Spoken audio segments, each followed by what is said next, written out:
Joining us now is Okpe with stories trending around the world. Hello, OG. Good morning, Dr. Bati. How are you? I'm good. How was your weekend? Great. And Easter? Well, we're on lockdown. I hope you were home. Good morning. Good morning, Leila. How are you? I'm good. How are you? Did you stay home this weekend? I did. Did you? Yes. Of course. Perfect. Well, good morning to you, viewers. We begin what's trending today in Nigeria. Social media was abuzz on Sunday night as hoodlums in the Agege areas of Lagos attacked residents amid the lockdown in the state. In what appeared to be a coordinated operation at about 7 p.m., the hoodlums were said to have arrived in motorcycles and buses.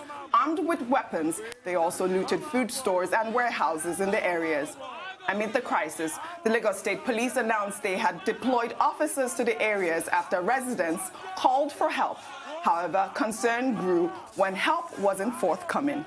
Using the hashtag Agege unrest, users on social media shared their apprehension. One user, Akin, posted a video of a lady lamenting during the raid with the caption, "We're still battling with the coronavirus lockdown. Robbery is another problem. Many places in Lagos like Agege, Ogba, Iyana Ipaja, Agege Estate are currently being invaded by armed robbers. The lives of every citizen is important. President Buhari, do something. Hashtag Agege unrest." Let's take a quick listen to that video.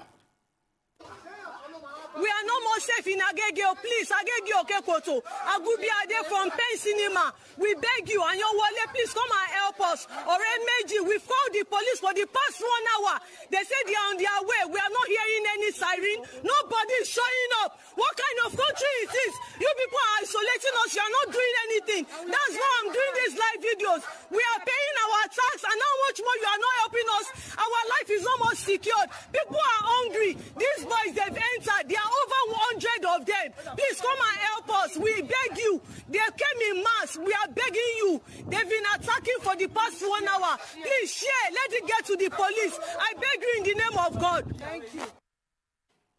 Well, more apprehension. Let's take some more tweets. Another user, Jide, wrote, "They ban Okada and Mara, that's the tricycle. COVID-19 came, they called for lockdown without providing for people what to eat. I'm sure you are not surprised with the result of this simple arithmetic. Hashtag Agege unrest." Another user wrote, "Let's expect social unrest if this lockdown continues without appropriate security and actual support. People's livelihood have been taken from them. They can't afford to eat, so their next meal will be from criminal activity." Tweeting at the president with the hashtag Agege unrest.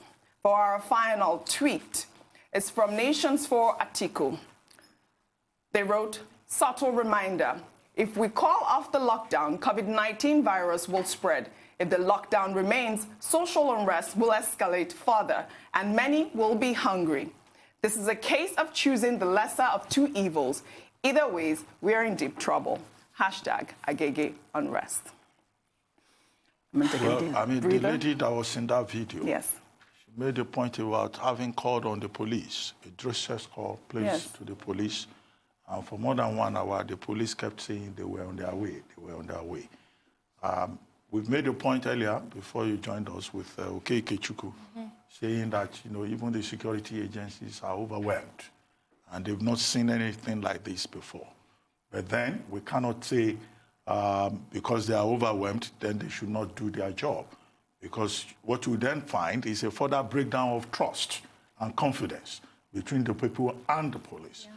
It should be possible for the police to respond promptly to distress calls. In the absence of the police, what has now happened in that axis in Lagos, from Sango in Ogun State up till Pen Cinema and Agege and Okekoto, Iyana Ipaja, Agege Estate. You were struggling to pronounce Agege Estate. Is that now people are resorting to self-help. Yeah. And in those videos and some other videos that I've seen, it's amazing. The number of cutlasses and axes and knives, daggers that are in ordinary people's possession. Yeah. And they've come out with this. One video showed these young people, sharpening their machetes. I could hear it. Saying, look, they are Wawa boys. The boys are attacking them and harassing their homes. That they should come and that they are ready. In some groups, landlords now don't sleep at night. I hope that doesn't come to to my neighborhood because I don't have vigilante skills.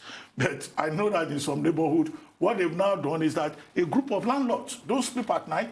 They will carry machetes, you know, to go and protect the neighborhood. Yes. Can you imagine somebody like me being given a machete to come and protect? I don't have such skills, and I don't want. I hope it will never get, you know. I don't know why you're making me laugh. You shouldn't be making me laugh. Okay, but the point. No, but that's what some people are doing. Because it's a terrible situation, and the worst part is, can we even really call all these people hoodlums? Look at what they're robbing: food stores, warehouses. These are hungry people that, on a day-to-day, would have a job, have something to at least be able to feed themselves and their family, but now they don't. So the government have turned them into hoodlums, and that's a narrative we have to be able to... That's an argument that people are making right now on social media. Like Dr. Abati called them, they are known as the Awawa boys, or something called 1 million. 1 million yeah, boys. no, the 1 million boys. Those ones are already there. So now, the point that you made about that the security personnel are overwhelmed, I mean, this is a crisis situation. And if we know that this has been happening, these Awawa boys, this 1 million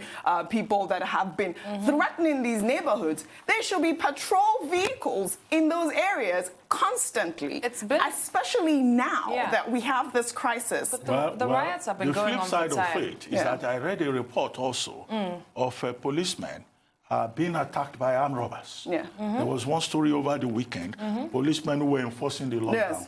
You know, armed robbers went after them and collected their guns. Yes. And the policemen had to take to their use. Right. So that's how bad it is. Yeah. So on both sides, the citizen side and the security agency side, I think we are all just completely overwhelmed. Yeah. But then anarchy cannot be a replacement. Thank cannot you. be the solution. And those who have been given the job to protect should protect citizens at all times. Yes. If they need resources, they should be given additional resources. The specific hotspots should be identified. Correct. You know, and I understand that even Lekki, Aja, Victoria Island, you know, these elite neighborhoods, that they are no longer safe. No, they're not. But then this is also a call to these people. I mean, this is a crisis situation, and everyone should all come together to work with the government. I mean, everyone should really sit up.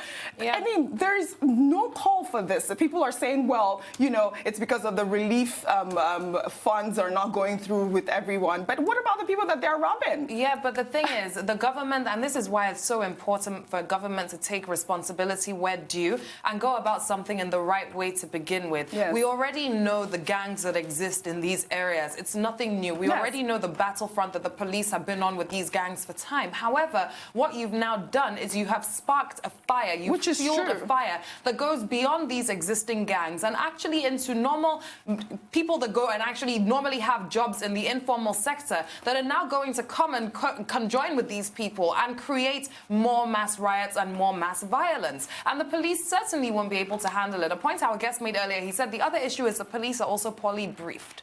Yes. They are also poorly briefed, and we as the citizens are also poorly briefed. So when you have an overwhelmed society and a poorly briefed society, then what can we even expect to happen at this point? Everybody is in danger. Everyone. Absolutely correct. Well, let's take another story. Still in Nigeria. However unusual, the Easter celebrations were on Sunday. The governor of Lagos State, Babajide Sanwo-Olu, chose to make it memorable by giving health workers at different isolation centers a surprise. In a live video streamed at the isolation facilities, the governor appeared with a gospel artist, Abolaji Banjoko, popularly known as BJ Sax, sending greetings and lifting the spirits of medical personnel with songs of praise, even as they attended to medical emergencies. As the music played on, the health workers and volunteers excitedly trooped out of the isolation wards, dancing towards the gospel band positioned at a safe distance at the facilities. Let's take a quick listen.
I thought this was such a great gesture by the governor. Two quick things there. You see that the frontline health workers, they were observing social distancing, even as they celebrated Easter. And I think that it's a good thing that the Lagos State government provided this morale booster. This looks like the Mobolaji Johnson isolation center in Surulere. And that one is Yaba, I believe. Yeah, okay, right and this is Yaba. So, I mean, I think it's a good morale booster, and the frontline health workers helping to fight COVID-19 deserves every encouragement. Absolutely. Not just entertainment on Easter Sunday, but also insurance, which has been a major issue.